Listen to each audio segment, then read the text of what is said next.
All right, let's just get started. Okay, Let's and hopefully we get a few more. Um, all right, Mona, Chaz, this is Kyle LaCroix, right? Did I get that right? you did. Okay, I'll let him introduce himself, but I'm really excited. He's got some awesome stuff to share with us today.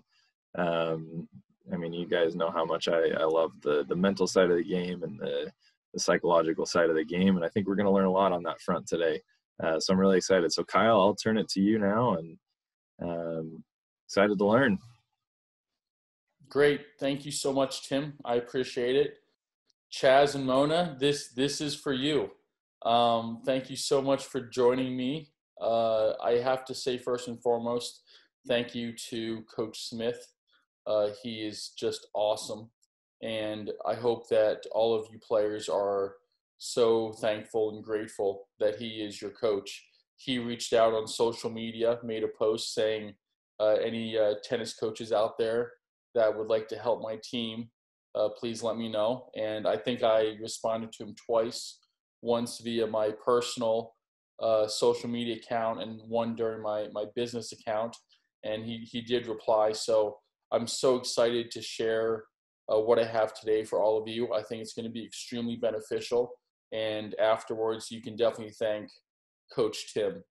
He is an amazing, amazing coach, and you guys are very, very fortunate to have him. So, with that being said, a little bit about me. My name is Kyle LaCroix.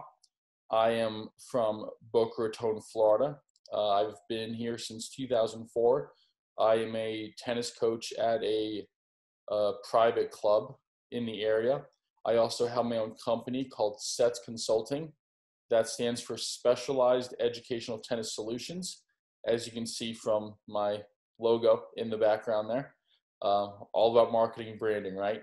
So I have a awesome presentation for you on failure, on what failure is, how we look for it, how we can prevent it, and what we can learn from it.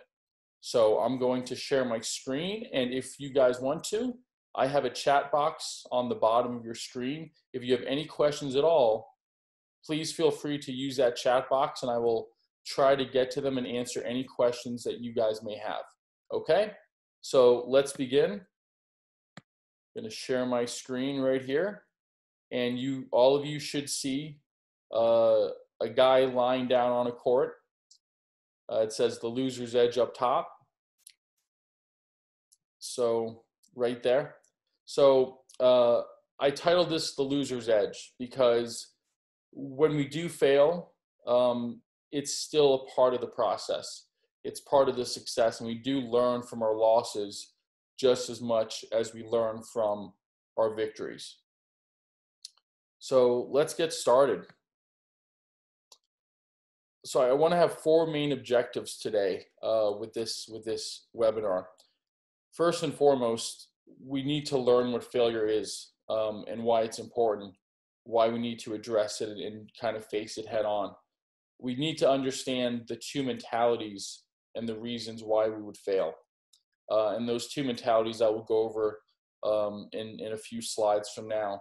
But it's really, really important to understand this, because if we can understand these two mentalities, it's going to give us a better sense of who we are as people and what we need as athletes to be able to look out for. Third thing is we're going to discover solutions. Hopefully we can avoid and prevent failure or accept and learn from those previous failures. And that's a big part of the process as an athlete, is self-reflection. We need to be able to look back on the successes and the failures. And then finally, we want to reflect on the failures that you've had either in your personal life, in your athletic life, in business life, and how it's going to relate. And maybe when we look back at this, what we can do is we can say, oh, hey, I remember that match I played last season. I thought I had it, and it just got away from me. I wonder why that happened. So hopefully this presentation can answer a lot of those questions that you may have from some of your previous failures. So this whole project was done. I was a graduate student at Stanford University. I just graduated with my master's in educational leadership. this past spring. And this was one of my projects. This was supposed to be my thesis, my master's thesis, and then they turned it down. They said it wasn't as closely associated with education as they would have liked. And then 2 days after, they came back to me and said, you know what, we really love the idea though, and we want to help you with it. So they got me in touch with the Stanford athletic department, and they put me in touch with a couple of their athletes. Being from Florida, I have a lot of connections. There's a lot of athletes down here. So I just tried to go through my contact list on my cell phone, contact all the movers and shakers, and I got some really amazing athletes. Because this is an academic research project, I can't really give you the names of the athletes, but I can tell you that some of them are quite famous. You probably follow some of them on social media, all of those things, but it was an amazing group of athletes.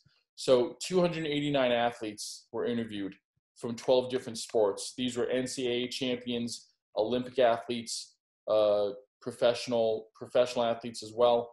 And because I'm a tennis coach, tennis was obviously the easiest. So I got the most from that. We have swimming and basketball, baseball, football, soccer, volleyball, track and field, hockey, gymnastics, automotive racing, and equestrian.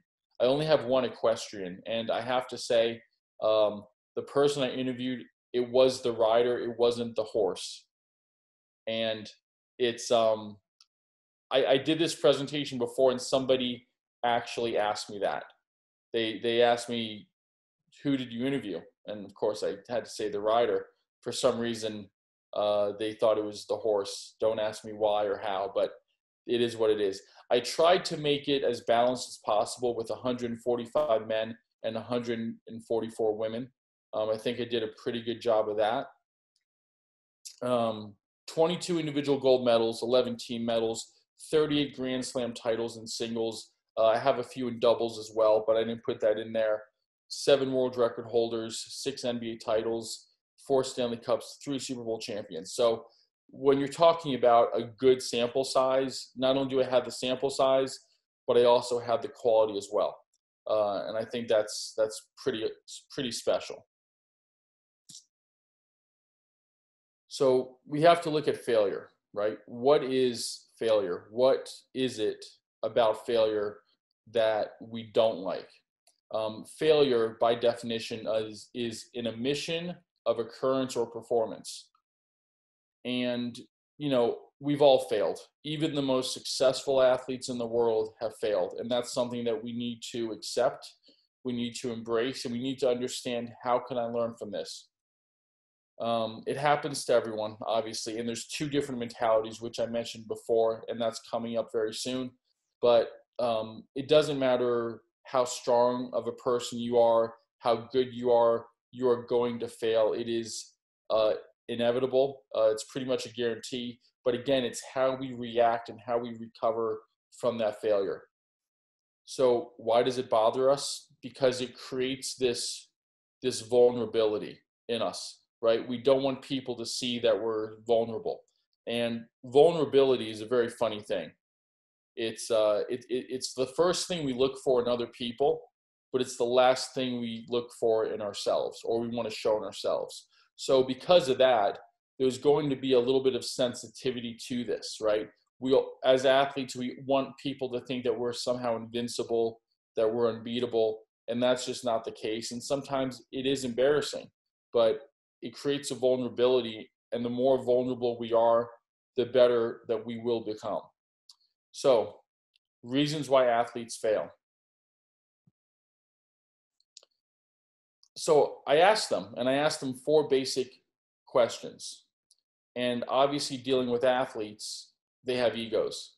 So not all of them were as willing to share with me all the details. So some of them took a little bit more time. I had to build a rapport with them, multiple phone calls, emails, text conversations.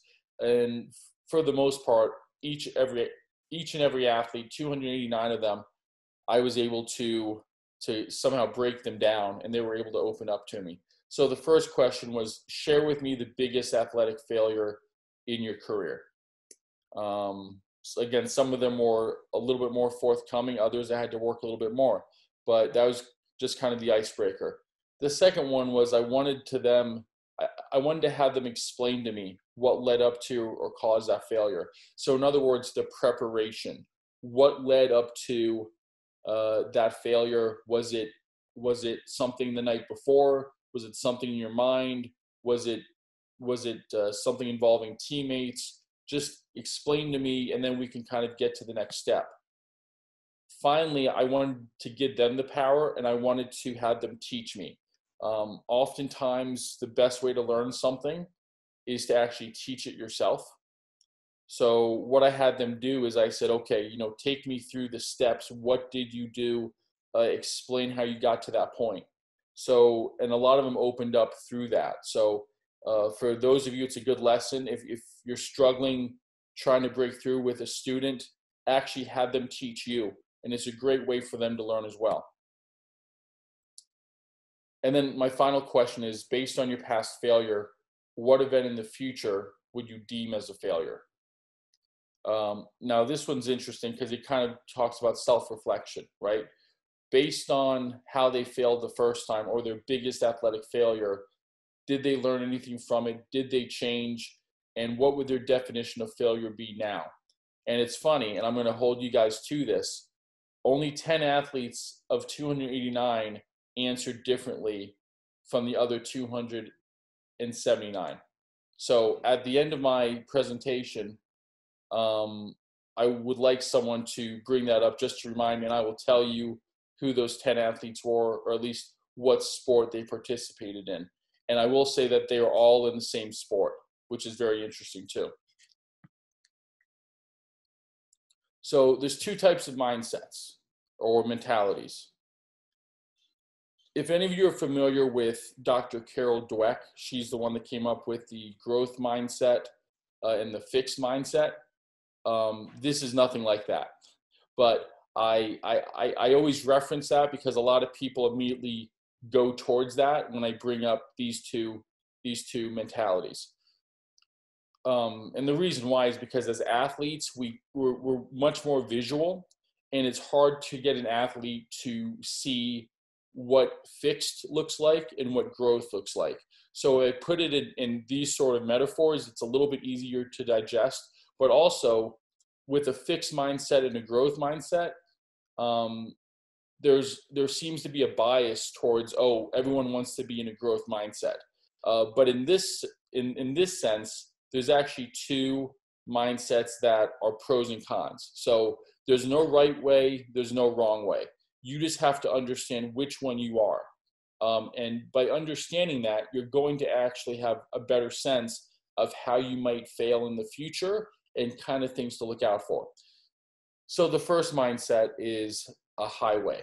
It's a highway mentality. And what that means is when you're faced with stress or something in a match, you're going to keep going. Maybe you're stubborn, maybe you're a bit of a perfectionist, but you're just going to keep going through. And maybe some of you are nodding your head right now because you are this, and that's fine. But there's pros and cons to each. So this is the highway mentality. The second mentality is the wall mentality. Now, this is where you're faced with an issue and you immediately stop in your tracks, or something else stops you physically or mentally or emotionally. But when you're faced with these situations, you're kind of non-confrontational. You just want to stop. You want to go someplace else. And again, these might sound bad. They're really not. There's pros and cons to both. So as long as we understand these two types of mentalities, and if you want to jot down on a piece of notebook paper, whether you're a highway mentality or whether you're a wall mentality, and there are some cases where you can be both, depends on the situation. There's a lot of different variables. So maybe it's a tight match. Maybe you have a history of choking or panicking, right? You might be one type of mindset. If there's some sort of negativity around you, you might be another type of mindset. So it all depends, but it's really important to understand and identify which type of mentality or mindset that you really are. So Of the 289 athletes that I interviewed, only came down to 7 reasons. Now this blew my mind. 289 athletes, multiple sports, different cultures, different backgrounds, different training regimens, but it all came down to 7 reasons. These 7 reasons showed up throughout the course of all 289 athletes that I interviewed. So these 7 reasons, there's a book called Think and Grow Rich by Napoleon Hill, and he gives 30 reasons, but those are more socioeconomic, and we're not looking for that. This is strictly athletic performance focused. So let's get into it. The first one is perfection.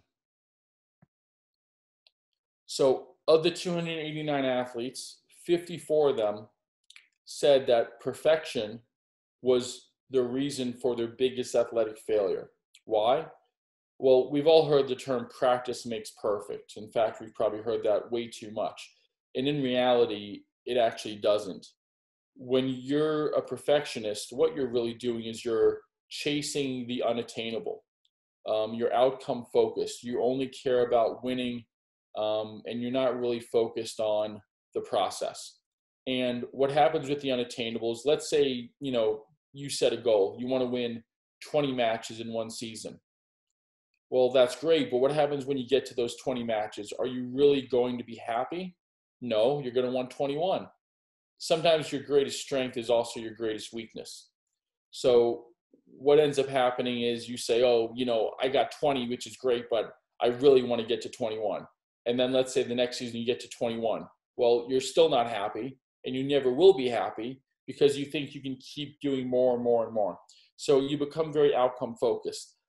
I like to use a reference or a metaphor like a race car. Okay, if you're a race car driver, you're going 175 miles per hour. That might seem really fast, but if all the other cars are going 175 miles per hour, you tend to lose sight of what your actual speed is, of how fast you're really going.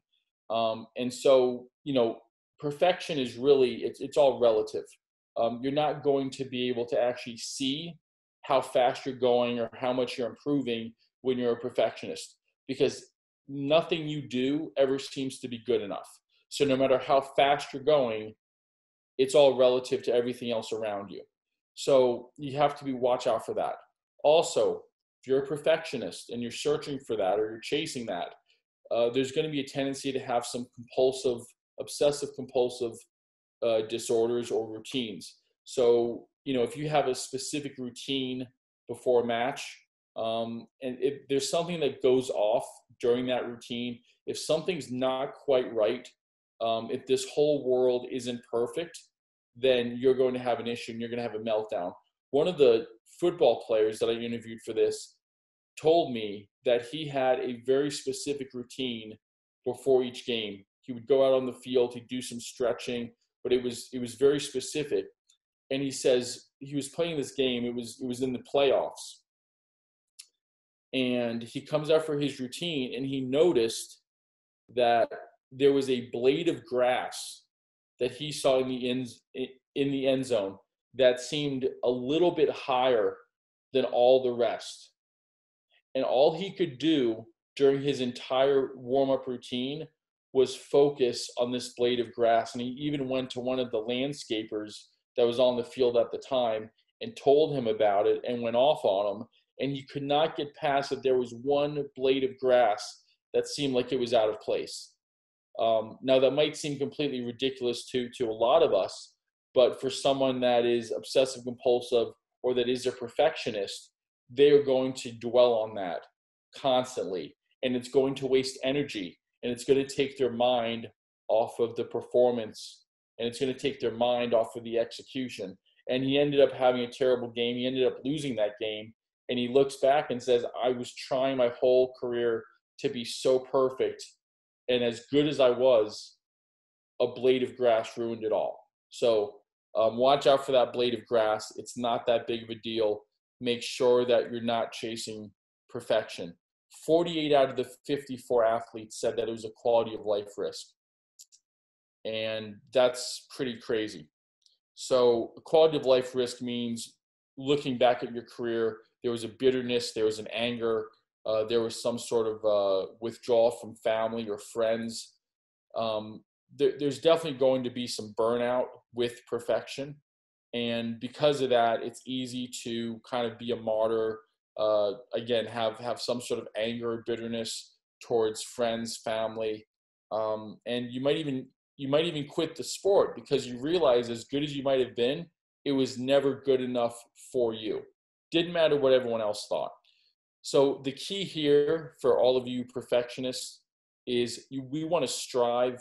We want to accept if we made it to 20 wins in a season, if we didn't, and we got to see the big picture, right? What's really important? The important thing is I'm playing a sport I love. I'm with a team that I enjoy. I'm having fun. I'm staying in good shape because of it, and it's a great outlet for me. So it's important to see the big picture. And a quote I always like to end on is, what's important is the practice, not the perfect. Keep practicing. Don't worry about getting 500 balls in a row. If you get 495 balls in a row, trust me, that's still pretty good. Okay, so if you see perfection there, 54 out of 289 athletes, and I put an H next to it, that H will stand for highway. If you see a W, it'll stand for wall. So this is a highway mentality right here. You're a perfectionist, you're gonna keep going. Hey, your goal was 200, you got to 200, you're gonna reach up, you're gonna try to get to 250 now. You never stop, you just keep going, okay? The second reason why athletes fail, giving up. So this was by far the smallest portion of athletes that answered this, but it was still significant. 9 athletes admitted to tanking, just flat out giving up. They didn't want it. They weren't interested in it. Something happened. They were not feeling it. They couldn't go anymore. And a lot of times what ends up happening is when an athlete gives up or when an athlete tanks, it's fueled simply by motivation. There's zero discipline. If you have a disciplined athlete, they're not giving up. Motivation might get us there, but it's the discipline that keeps us there. And so what ends up happening, we're all guilty of this, but we fall into this, what we call a procrastinatory loop. Motivation is an emotional state of mind.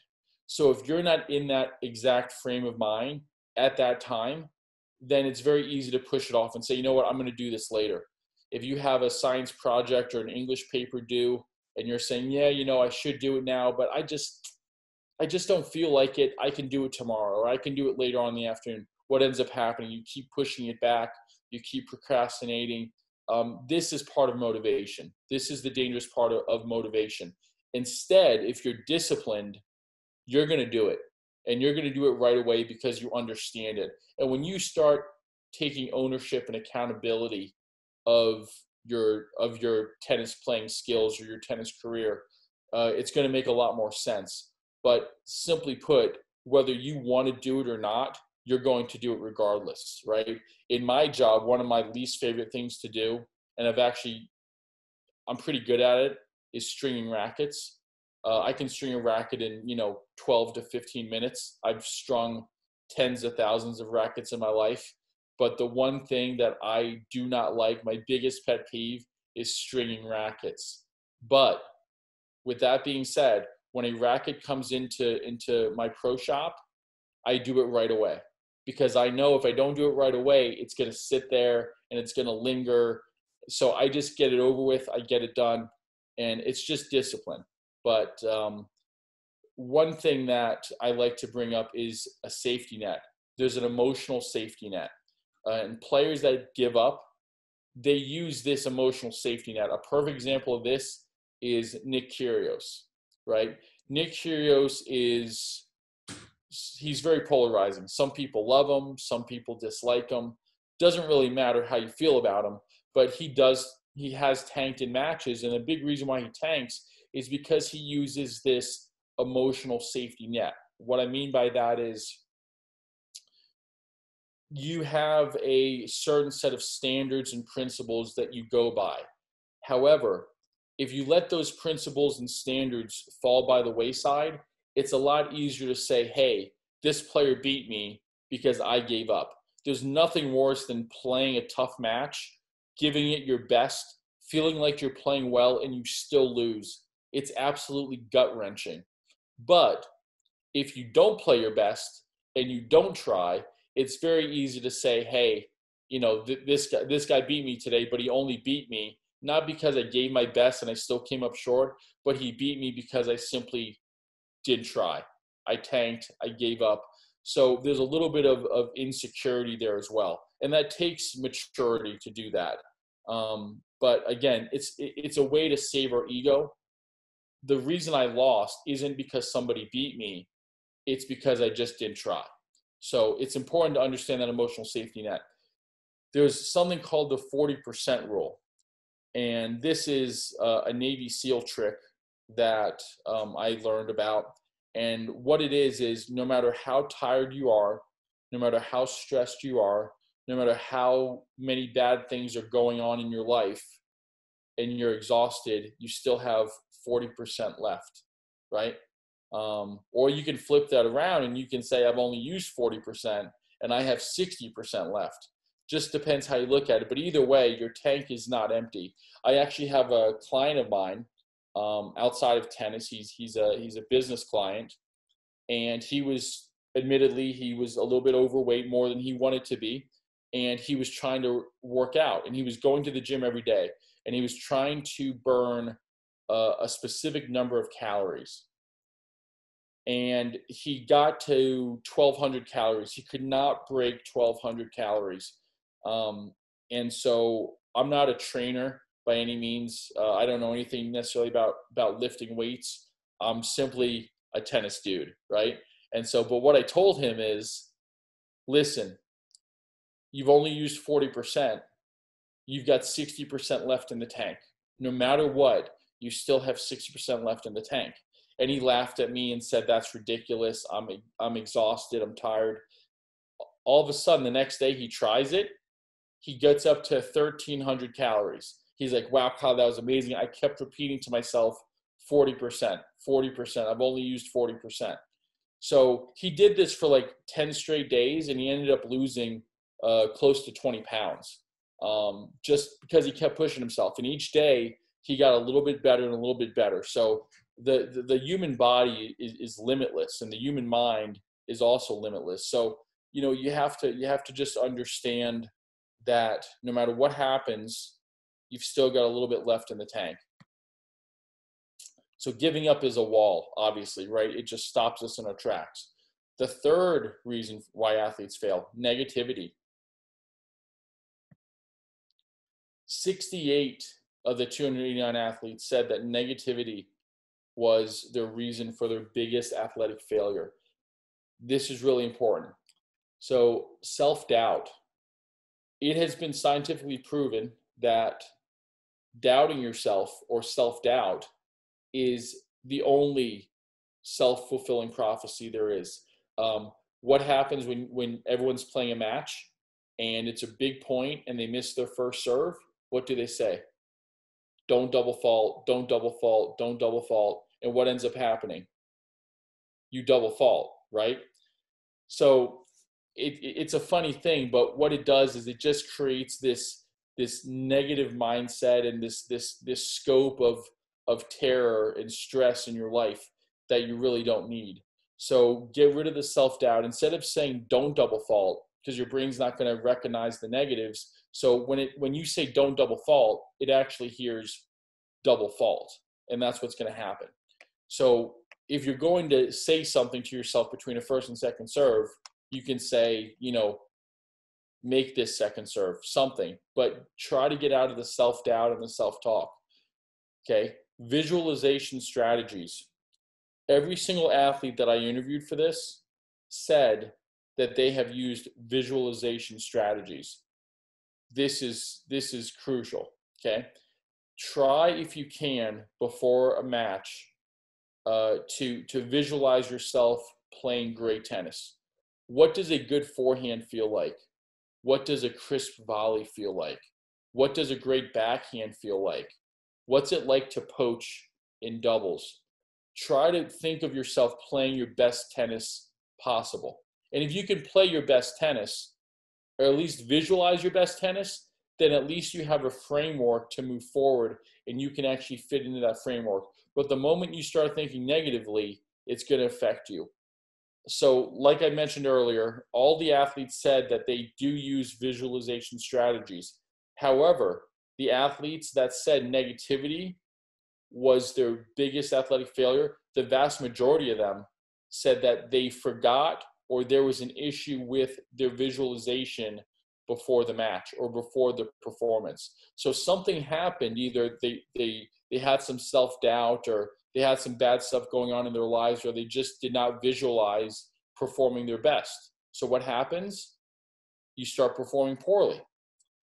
And, negativity doesn't just come from ourselves. It comes from our environment and dealing with toxic environments. So, friends, family, even the actual courts, right? If the courts that you're not familiar with, if it's a rival team, there's a lot of negativity around you too. So this happened to me a couple years ago. I was coaching a player. She was 15 years old. She lives down in Miami, and she was playing in the women's open events down here in Florida, which an open division tournament is pretty good. You have a lot of former pros that play in it. And this girl was 15, solid player, but she was just one of these overachiever, perfectionist type people. And she just wanted to push herself. But she's playing in this tournament, and this tournament's down in Miami. And the courts were not in the best of shape, and the weather was kind of iffy. It looked like it was about to rain at any minute, so there was always uncertainty there. She didn't really like her opponent because her opponent played this kind of slow moonball game that just drove her crazy, and it happened to be at her opponent's home club. So because it was at her opponent's home club, her opponent had her coach there and had all of her family there and her friends and some of the other members. So they were all cheering for her. And every time my player missed a shot, they would be still cheering for their player. So it was just a really bad, terrible environment to be in. Nothing was going right. And my player lost the first set like 6-2, and she was down 4-1 in the second set. And I'm thinking, oh man, this is tough. I mean, this should be a fairly comfortable first round victory, and instead it's turning into an absolute dogfight, and I might be out of here in 10 minutes. Fortunately, it rained. And when it rains, I'm able to, obviously talk to the players. And it was one of those South Florida rains where it rains like biblical flooding, lightning, thunder, floods, but for 5 minutes. And then the sky is clear and the sun comes out, and it's the most gorgeous, perfect day you've ever seen. But during that 5-minute thunder shower, I had time to talk to her, and she's, coming up the steps, and her head is down, and she's like, I'm just not feeling it today. I don't like my opponent, and she has everyone cheering for her, and these courts are terrible. I'm getting bad bounces, and the weather was just terrible, and I saw lightning in the background, and I'm just not feeling it today. And she was thinking I was going to tell her some sort of like, tennis strategy, like, get more first serves in, or, hit more shots to her backhand. And instead, this is what I told her. I said, do me a favor, Sophie. When you go back on court, grab one of those little paper Dixie cups from the Igloo cooler and fill up that cup with water all the way to the top. Just fill it to the top with water. Then take 2 laps around the court and try not to spill any water out of the cup. And she looked at me like I was crazy, which I probably am, but that's for a whole nother webinar, I guess. But she looked at me like I was crazy, but she's a very good student. She trusted me, and she nodded her head. And when the courts got dried again, she went back out, and she went right to the little cooler, and she filled up that paper Dixie cup, and she took 2 laps around the court. And then the match started again, and she ended up winning the second set 7-5, and then she won the third set 6-1. And she had a big smile on her face after the match, and she came up to me, and I said, "What did you think of the match?" And she said, "I understand now why you made me, walk with that cup around the court without spilling it." And I said, "Why is that?" Knowing that I already know the answer, but of course I have to ask her. She said, "Because when I was walking around the court with that paper Dixie cup and I was trying not to spill any of the water, I realized all the other toxic stuff that was around me disappeared. I wasn't focused on that. I was focused on not dropping any more water on the court." So what ended up happening is once she got to the match, she focused on her job, which was to play her tennis. She wasn't worried about what her opponent's game style was. She wasn't worried about how bad the courts were. She was no longer worried about the weather. She wasn't worried about the fans in the stands that were cheering against her. All of those things disappeared because she was focused on not spilling a drop of water on the court. So that's a good tactic for all of you when things are going wrong. Try to walk around the court with a cup of water, and it's amazing how all those negative things just completely disappear. Sometimes you just have to focus on your actual task. So negativity was 68, and that's a wall, right? If we're negative, that's going to stop us right there in our tracks. Next one, extreme stress. So of all the slides and of all the reasons, this could be, I will get to the questions, by the way, towards the end, just because I want to kind of save them all up and give you guys some time.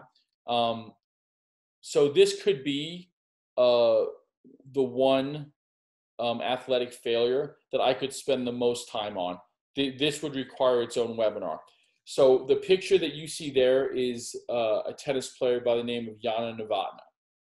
And you see her with the Wimbledon trophy, but before she won this in 1998, a couple years earlier, she was playing and she was in the finals and she won the first set and she was up in the second set and she was in the zone, right? She could do nothing wrong. And what ended up happening, she was 2 games away from the Wimbledon title. It would have been her first Grand Slam title.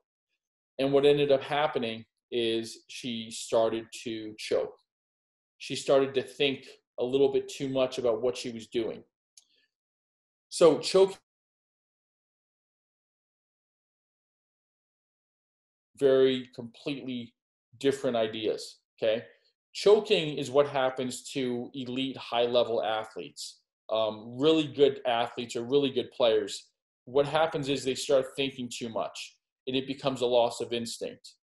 So if you think about it this way, when you're playing, you're in the zone and you start thinking, all of a sudden, those forehands that you've practiced your whole life that now become completely automatic and you never think about how you hit them, you just hit them and you can do it with your eyes closed, well, that starts to go away.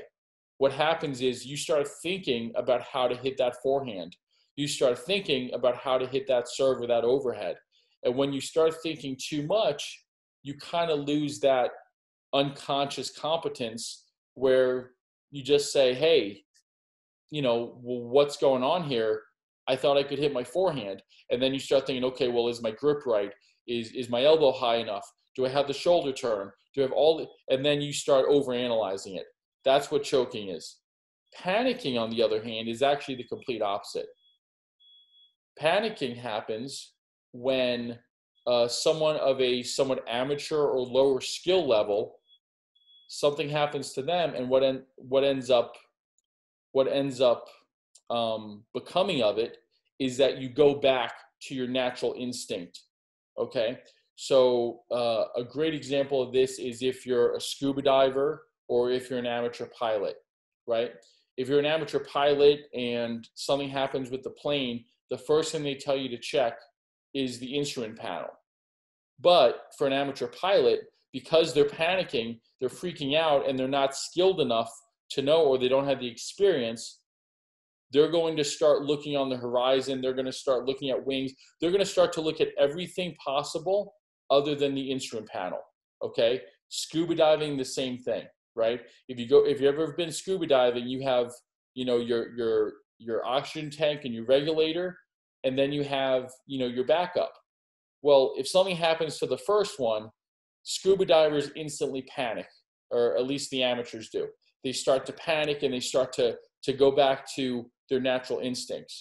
So you start to see choking and panicking are actually two different things. Choking normally happens at a higher level. Panicking happens at more of an intermediate, beginner, or amateur level. But it's a really fascinating topic, and I would love to dive into it more, but obviously time is of the essence here. But it's important to understand what is going on. So when you're playing a match, if you feel like you're panicking, right, you need to go back to ground one. You need to go back to the basics. It's really that simple. Obviously, in that environment, things are happening so fast, you can't really do that. But you have to try to slow things down and be able to go back and start playing again and become automatic. All right, next one. So extreme stress is 41, right? 41 out of 289 athletes did it, and that is a highway, because when you're going through extreme stress, you're going to keep going. The world's not going to stop for you. You're going to keep on cruising. Okay, number 5, fear of failure. 71 athletes of 289 said that fear of failure was their biggest reason for failure. Isn't that funny? Atychophobia. That is the actual term for the fear of failure. Atychophobia.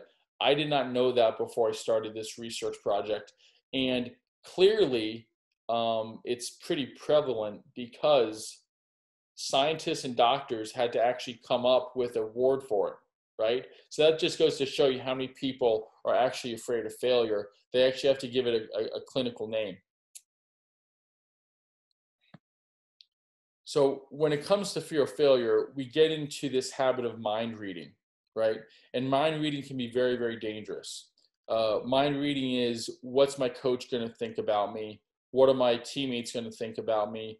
What are my players going to think about me if I lose this match? And that's exactly what you want to get away from. Ideally, you're out there to play for yourself. You're out there to play for fun. Whatever the reason, it needs to be for you. So the question that I ask every player that I have is this: do you compete for yourself, or do you compete to gain respect or approval of people around you? If your answer is the latter, then we need a serious reevaluation. If your answer is the former, do you compete for yourself, then fantastic. You know what? Whatever you want to do, you're going to be able to get there. Just trust the process and keep going forward.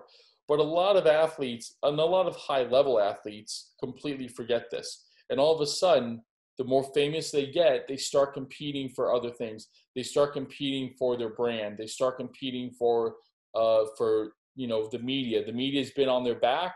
They want to try to prove them wrong. So now they go out, they try to make a point, puts more pressure on them. Now they're more afraid, right? They're afraid if they have a bad game, what's going to happen? The media is going to dog them in the papers the next day. So we go back to negativity and negative thoughts. What happens with that?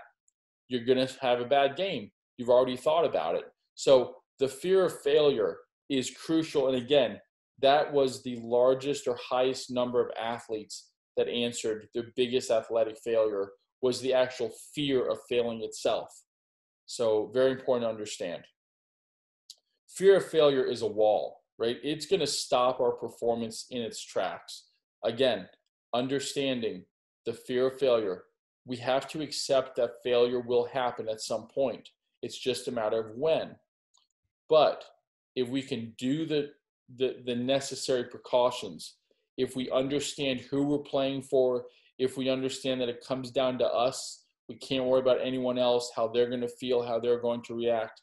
We have to play for ourselves first and foremost. And if you can do that, then you can maybe start playing for the team and everyone else. But you got to take care of yourself first. Okay, number 6, poor preparation. The 6 P's, all right?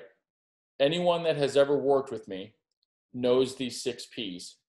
Prior planning prevents piss poor performance, okay? I'm going to say it again. Prior planning prevents piss poor performance. You have to understand this, okay? Poor preparation is the downfall to many, many things, not just athletic performance, but every sort of performance, whether it be business performance, military, tactical, whatever you want, you need to be prepared. This is mental and it's physical. It's not just training and doing all the exercises, but it's also making sure that we have positive self-talk before the match, that we do everything possible to get ourselves in the right frame of mind so that we can perform or that we can compete. Now, the number one answer related to poor preparation is this: sleep, okay? This is critical. A lot of people, now I'm not gonna harp and say you need this many hours of sleep because I get 3 or 4 hours of sleep a night and I'm totally fine. I'm not saying that's for everyone, and I don't recommend that for everyone, but I'm what you would call a super sleeper. I reach REM sleep very, very quickly. When my head hits the pillow, I'm out within minutes. So what you want to do though is you want to create, your bedroom needs to be a sleep haven. You want to make it as dark as possible. You want to try to make it as cool as possible. If you are fortunate enough to have the power to control the thermostat in your house, it's a very big responsibility. But for me, the ideal sleeping temp, actually for everyone, but I put it on this as well, is 68 degrees. That's the ideal sleeping temperature. I know that sounds cold to some of you. To me, it's freezing, but I'm a Florida boy. So, but 68 degrees is the ideal sleeping temperature. You're going to reach the deepest, heaviest sleep at 68 degrees. And one thing I also do is when I travel, I always set the thermostat at 68, but I also carry around black electrical tape with me. And what I do is I take the black electrical tape and I tape down the bottom of the hotel room door so that no light shines through the hallway.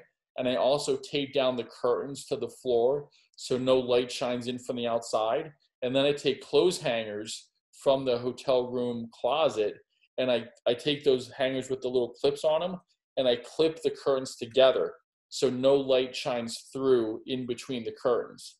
And that makes it completely black, and I have it at 60 degrees. I sleep like a baby. Watch your intake, okay? Obviously, no high sugar drinks. Try to avoid sodas. Try to avoid candies. I'm not sure what the appropriate age is to drink coffee. I don't know if any of you do. I don't touch the stuff, but if you do drink coffee, be careful. Don't try to drink it too late. That's going to keep you up and jittery. We want to avoid that. Consistency in habits. The biggest thing is get into some sort of habit. For me, the last things I do before I go to sleep, I brush my teeth and I floss. Within 30 seconds of that, I know that I'm going right to bed. And so my brain starts to pick up on that consistency. And when my brain picks up on it, it's going to automatically start to slow down, to shut off. If I'm out here and out there and out to a restaurant and hanging out with friends and I'm up texting or I'm on social media and then I try to go to bed, it doesn't happen. I need to have a set routine, just like all of you would when you're serving, right? If you take 2 bounces, 3 bounces, if you kind of flip your grip around, whatever routine you have for serving, you need to kind of keep that same idea in mind when it comes time to going to sleep. It doesn't matter what time you go to sleep, whether it's 10 o'clock, 11 o'clock. I don't really care about that. What I do care about is that you get into some sort of good habit or some sort of consistent ritual just to kind of train your brain into knowing, hey, it's time to slow down. And sleep deprivation is a real thing. 100,000 car crashes per year. I didn't know this, but sleep-deprived drivers have the same motor skills and reaction time as someone with a blood alcohol content of 0.08%. I didn't know that before this research project, and I can tell you, when I was 19 years old, I was in college. I was going up to college in Michigan, and I was coming back from a party. And I don't drink to this day. I had no alcohol. I was just really tired, and I fell asleep at the wheel, and I crashed my vehicle into a telephone pole, and I wrapped it around the telephone pole. And it was obviously terrifying, but no alcohol was involved. It was just because I was tired. Didn't get enough sleep the night before, and that caught up with me the next day. But please, more than anything else, get some sleep. Whether you need 5 hours or whether you need 8 or 9 hours, I don't really care. To me, it doesn't matter. Just make sure you get a good night's sleep, however you do. Okay, so that is a wall. Poor preparation, it can mentally and physically drain us. So that's going to be a wall. It's going to stop us in our tracks. Number 7, unable to change direction. Okay, so the inability to change direction is crucial, and there's a couple different components to this. The first one is distraction, right? We have a lot of things going on in our life. There's a lot of things going on in the world right now that we really have no control over. I'm pretty sure it's no one's fault that's on this webinar of what's going on in the world, or at least I hope it's not. But, there's a lot of distractions out there. We have our social life, we have school, we have work, we have this, we have that. There's a lot of things that can kind of get us down or, just kind of get us off of our path. Concentration is the hardest thing to do during a tennis match. Our mind is always wandering. It's critical to understand this. So if we can make sure that if we stay focused, we are now more alert and aware of what's going on in the match, right? If you're losing a match because, you have this big project due tomorrow and you're not even close to finishing it, and you're just really stressed, and, work isn't really giving you enough hours, or your boss isn't that nice to you, whatever these things, if you're in the middle of a match and you're thinking about these things, you are not going to know that your opponent has an absolutely horrendous backhand. So because of that, you're going to lack your number one job and responsibility as a tennis player, which is to be aware, right? You want to be aware of the match. You want to be aware of what's going on. So when we get distracted, we're no longer aware. And when we're no longer aware, we can't make the necessary game plan change that we need, okay? Second one, absence of data. Demand data, discipline to analyze, and decide based on it. If any of you are charting matches, fantastic. If you have not started charting matches yet, I recommend you do. It's very simple. Go out with 2 friends, have them play a few games, chart one of their matches. How many forehands they missed, how many forehand winners they hit, how many backhands they missed, how many backhand winners did they hit, all of those things. You can make it any category you want to. It doesn't matter. And then after a couple games, you guys switch and then someone else charts the match for you. No matter what you want to do as far as charting, you can. But it's important to start that, because once you start charting your matches and you start to see some statistical analysis, you can start to understand, hey, maybe my backhand isn't as good as I thought it was. I made more unforced errors on my backhand, and I didn't really hit any winners. But yet I think my backhand is great. Why is that? And that's something that I know Coach Tim can help you guys with. I know he's probably big on that. But please, if you're not charting matches right now, you need to. And you don't need a parent or coach to do that. You guys can do it amongst yourselves. Okay, third one, ego. A lot of times we train really hard and we think we have a great game. And so it's very tough to admit that maybe we're losing, maybe it's not our day. Should we change our game plan? What's going to happen to us? Well, I don't want to change my game plan because I'm the best player and I'm better than this player. Well, currently, based on what the score says, you're not better than your opponent. So maybe you need to make some sort of adjustment. So let the ego go. And if it's time to make some sort of statistical change, you can. Okay. The next one, I don't want to get into a discussion or the topic of theology or religion, but I do want to say that magical thinking is critical in this, in terms of it's critical that we do not do it, because if we do, it's going to give us a whole bunch of other issues. If whatever you believe, and I respect everyone, but whatever you believe, or whoever you believe in, he or she, they don't really care if you have to make a backhand down the line on break point. They don't care about that. Now, I'm not saying they will never care about it, but in this particular instance, at this point in time, they do not care about it. And so because of that, you need to do the proper steps as a tennis player to make sure that you are making the right decisions and the right choices based on that tactical situation. So although that person that you believe in might not care about your backhand down the line on break point, what they do care about is that you're taking the right steps to fix the current situation. If you're behind in the score, take the right steps. And if you take enough of those right steps, maybe, just maybe, they might start to take notice, and then they can help you out. But they're not going to help you out for 1 point or one game or one set. It's going to be up to you.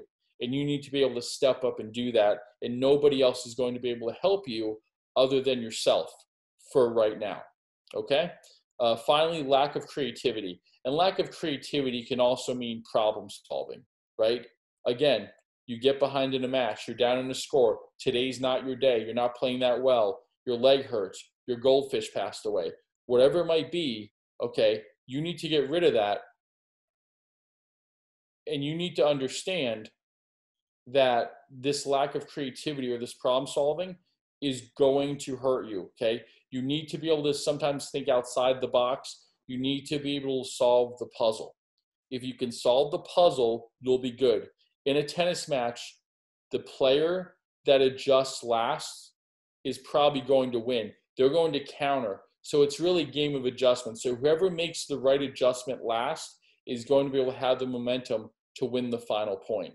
But we need to problem solve. And so if we kind of get stuck in this little box here, or we have a one-dimensional game, it's going to be tough. So problem solving is a great skill. We want to kind of create that creativity, practice some different shots if you need to, but whatever it takes, your problem solving skills need to be there. So a lack of creativity will hurt that.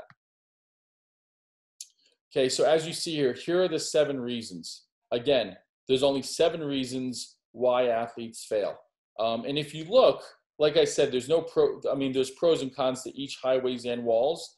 But if you look on the right-hand side of your screen, you'll see that that walls are 167, highways are 122. Okay, that's for the amount of athletic failures through that 289 athletic group that I surveyed. Okay, so it seems like that's a big gap. But if you look on the bottom, the average mean, the highway is 40.6, the wall is 41.75. So it's actually much closer than the totals would indicate, and that's critical. Okay, here are some key takeaways, and after this, I'll go ahead and answer some questions because I see them popping up there. Failure will happen, right? But doing things to prevent it will minimize the likelihood, for sure.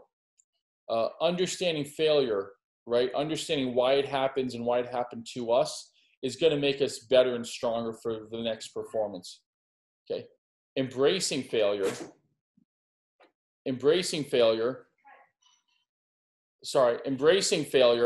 makes better prepared for the next opportunity. So because it helps us be better prepared, okay, we're going to be able to have a better understanding. We're going to have a better understanding of what's actually going on, okay? Yes, it's going to fail. Yes, we're going to take accountability. Yes, we're going to take ownership, and that's fine. But hey, if you lose a big match, talk to your team. Say, guys, I let you down this time. It's okay. Not a big deal. We're more than okay. I'm going to make it up to you next time. You know what? I wasn't at my best today, but I'm going to take accountability. I'm going to take total ownership. And the next opportunity I get, I'm going to step up for you. Okay? Panicking and choking are different conventionally and paradoxically. We always use them together. Oh, that player choked, or oh, that player's panicking. It's really not the case. In fact, completely different. And to take a quote from Roosevelt, President Roosevelt, I believe it was his 1932 presidential inauguration address. The only thing we have to fear is fear itself. And there's no better proof of that than the 71 athletes that were able to say that the fear of failure was their biggest time. So that's a quick slide I have right there. Failure is not the opposite of success. It's part of the success. Great slide right there. That is not my library, but I wish it was. Here are some of my literary sources. Big thanks to the 289 athletes. Awesome. And thank you guys so much.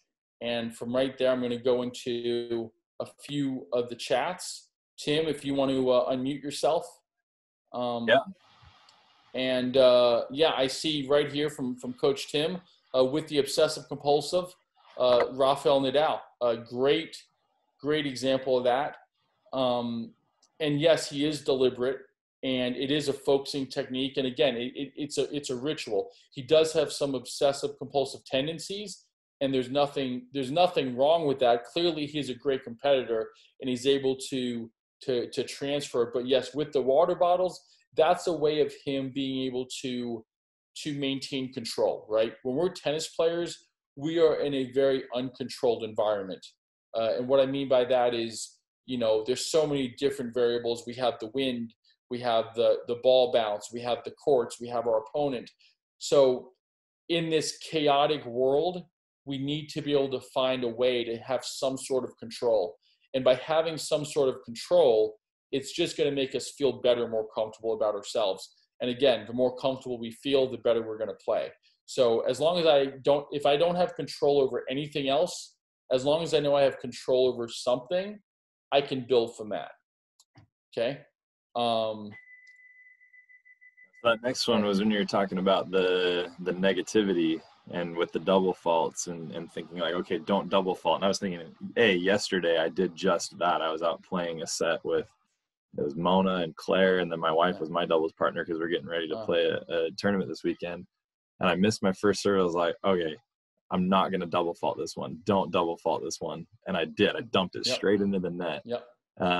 But a lot of these kids have heard me say, this one's in. Like this, that's what I usually am telling them in between serves in practice. If they're missing quite a few, I'm like, okay, this one's in.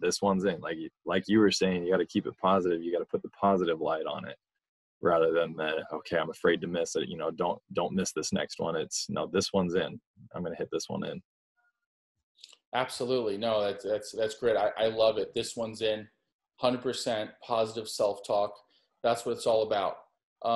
Other one, match charting already. Yeah, that's I'm not surprised that you already do that, but it's fantastic. And I hope that not only can you do it, Coach, but also that the players can do it themselves. They can get a little group together, they can play. And I'm telling you, it's so eye-opening to see. So many players don't know what they're actually good at. So if you don't know what you're good at, it's very tough to formulate a strategy or a game style for that. What are your strengths? What are your weaknesses? Those two questions right there, a lot of players get wrong.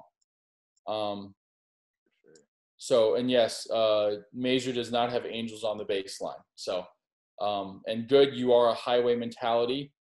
Very good. I would love to hear from some of the other players. That's probably something maybe for a team meeting in the future. You guys can all discuss, the ones that are highway mentalities can raise their hands, and then you can kind of look back and say, okay, let me see here.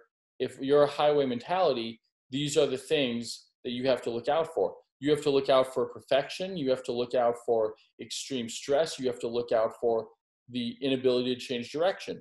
And then for the wall people, they raise their hands and, hey, these are the biggest concerns. These are what you have to look out for.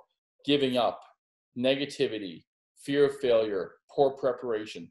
Those are all those things. So this way it gives them a nice template to say, okay, these are things that are going to hurt me. These are things that are going to affect me. These are things that I can control. A good night's sleep, I can control that. Extreme stress, I understand that. All of those things. So this is a nice template for them to be able to get an overall sense of, hey, these are my pros and these are my cons, and these are things that could trip me up along my way. So very cool. Thank you so much. I have two other quick questions if Sure. you got time for it. So one of the things that I see from outside the fence, watching a lot of these players, is the panicking that you were talking about.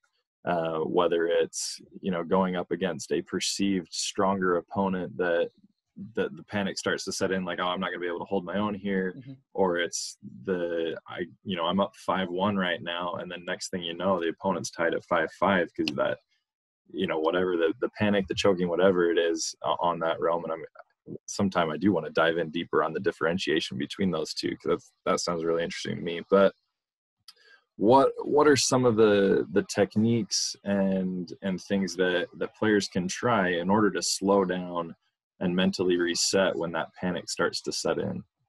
Sure. Great question. So first thing you do, breathe.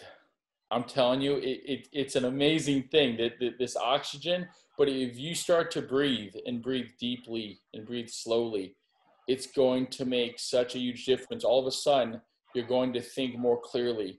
You're going to slow down. A lot of times what happens when people choke or when they panic is things start to speed up, right? And so things get really quick, and it almost feels like you're in a blender and you can't control anything.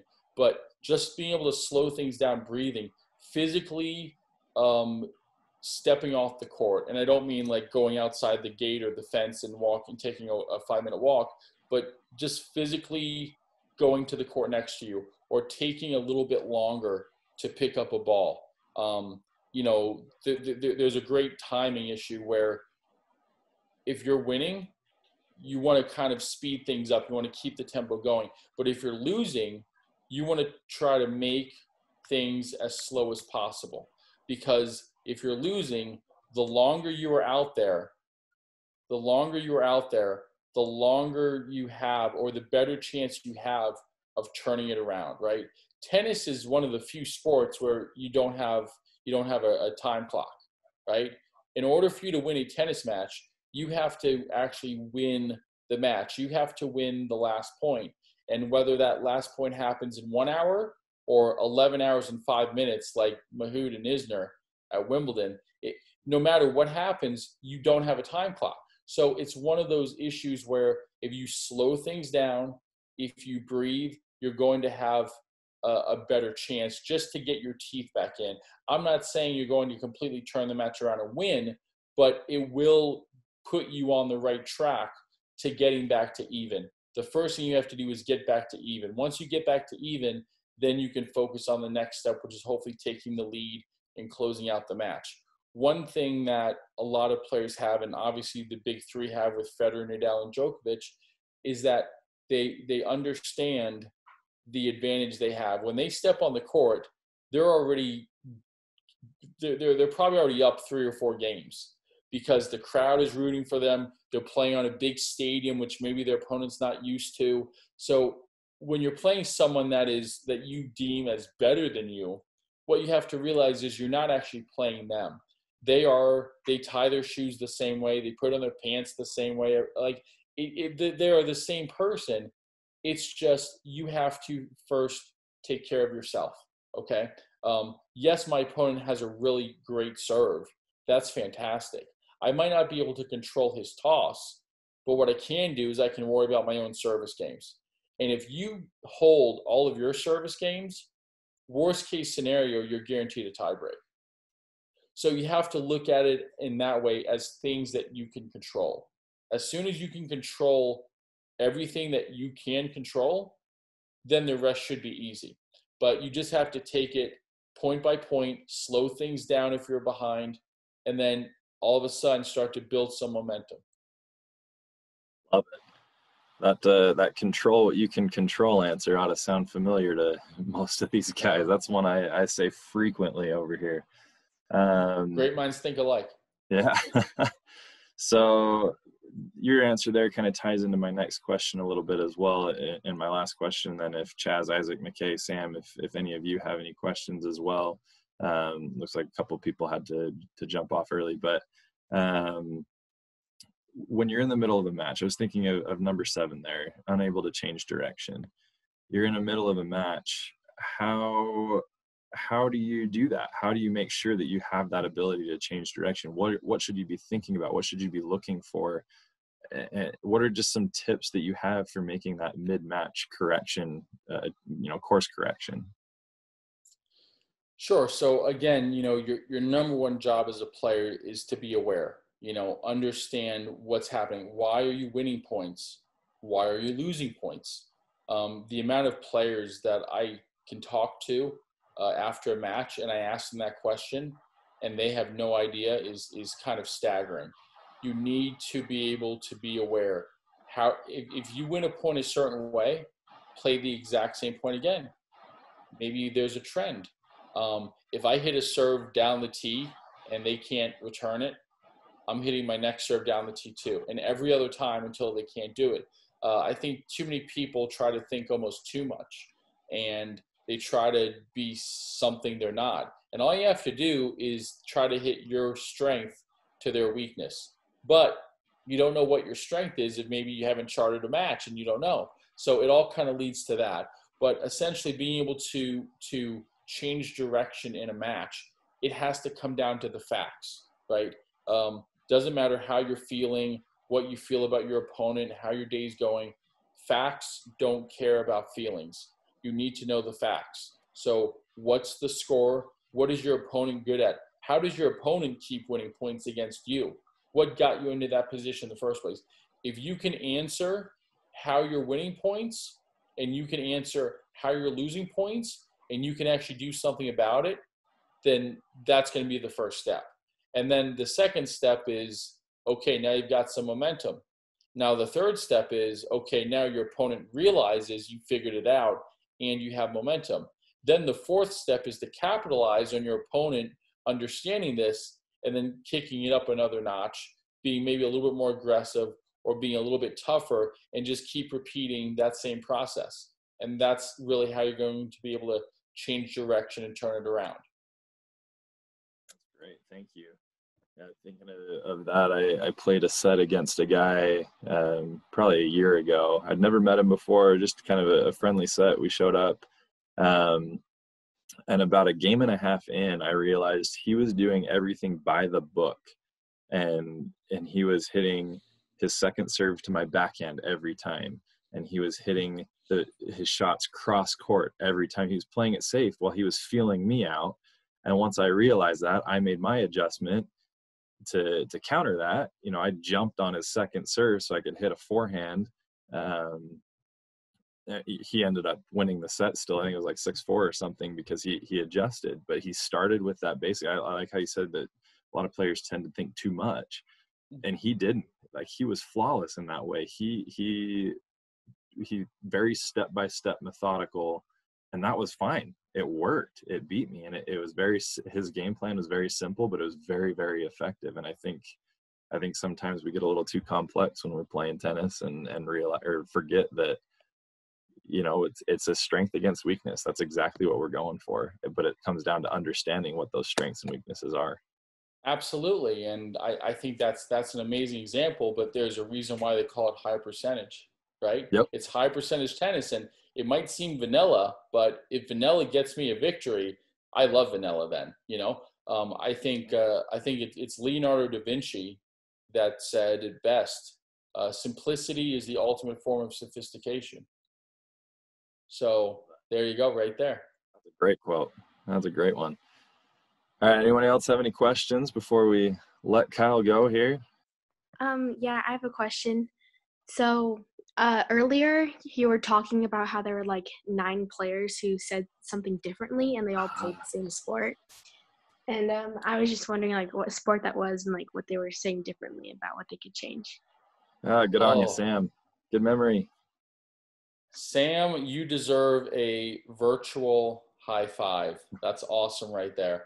Great, thank you. So, yes, okay. So, let me actually go back to that because those 10 athletes were all in the same sport, and it's a little bit it's a little bit morbid actually, but the 10 athletes that said that what they could do or what they learned from their previous failure, what they would deem as the next failure, were all in the same sport, and those were race car drivers. So they were in motorsports, and I'll take it to you right here. Here's the screen. Based on your past failure, what event in the future would you deem as a failure? These 10 athletes, all 10 were the 10 race car drivers that I interviewed, and what they would deem as a failure in the future. Now, again, you got to understand these are race car drivers. They have a completely different mentality than every other athlete that I interviewed. They all said the event in the future that they would deem as a failure is death. That's it. Death. Game over. Black and white. If they crash and they end it all right there, that's it. That would be their biggest failure. They're used to crashing. They're used to high-speed collisions. It's a part of racing. It's competitive. It happens. But for them, it would be death. And all 10 athletes were race car drivers, and those were every single race car driver that I interviewed. So there you go, Sam. That is the answer to your question. Thank you so much for remembering that. That's big on you. So excellent. That's very interesting. Yeah. Very interesting. It's a whole different breed. Yeah, for sure. All right. Anyone else? Yeah, I was just wondering, who are the NBA players you interviewed? Yes. Hi, Isaac. Thanks for joining us. So because this is a academic research project, I can't actually all the athletes are anonymous. So I can't actually give you their names, but I can tell you that you have heard of several of them. There's quite a few NBA All-Stars in there as well. One of the 2 Hall of Fame members that I interviewed, he actually lives in my community that I'm a coach at. So through him, I was able to not only interview him, but also interview some of the players that he has connections with. Again, I can't tell you his name. However, I can tell you that he may or may not have been an assistant coach for the Miami Heat. So Isaac, I'm sure you're a very smart guy, and you could probably do a simple Google search on that, and then you can kind of go from there. So again, I can't tell you who, but there is Google, and you already know so some of the facts behind it. So there you go. I hope that helps. Yeah, thanks so much. Yeah, I was just wondering, like, if they were retired players or if they're, like, playing now, because the game's changed a lot, and I was wondering how that affected their answers. Wow. Yeah, Isaac, that's actually a really great question. The answer is yes and yes. Some are retired. Obviously, the 2 Hall of Fame members, that goes without saying, they obviously have to be retired. I did interview a couple other retired NBA players, and there were also a few that were current NBA players. So. Yeah, thank you so much. Thank you. All right, Kyle, last question. Okay. Who is your favorite tennis player and why? Oh, boy. How much time do we have? Holy cow. There's not, I mean, I wouldn't say there's one that sticks out above all others. Growing up, I grew up, I'm 38 years old. So I grew up in the late 80s, early 90s. That's kind of where tennis was really like peak for me. And I really loved Steffi Graf. For me, Steffi Graf was like everything. I mean, I just thought she was perfect.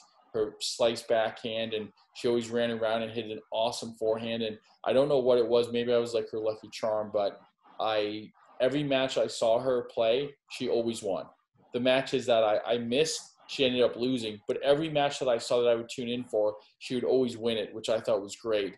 But growing up as a young boy and then as a teenager, saying that like your favorite player was a female, you know, would certainly get some sort of like admonishment. But to be honest with you, I didn't care. Most people are thinking Agassi or Sampras. I never really got into them. For me, it was Steffi Graf. It was Stefan Edberg. It was Boris Becker.